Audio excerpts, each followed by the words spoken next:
अवैधव्यं च सौभाग्यं देहि त्वं मम सुव्रते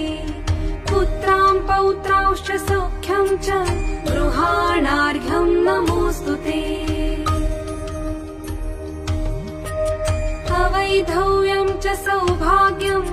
देहि त्वं मम सुव्रते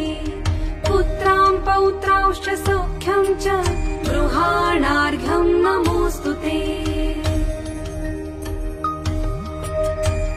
अवैधव्यं च सौभाग्यं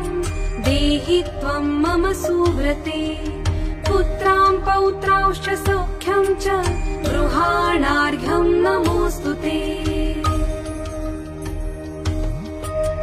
अवैधव्यं च सौभाग्यं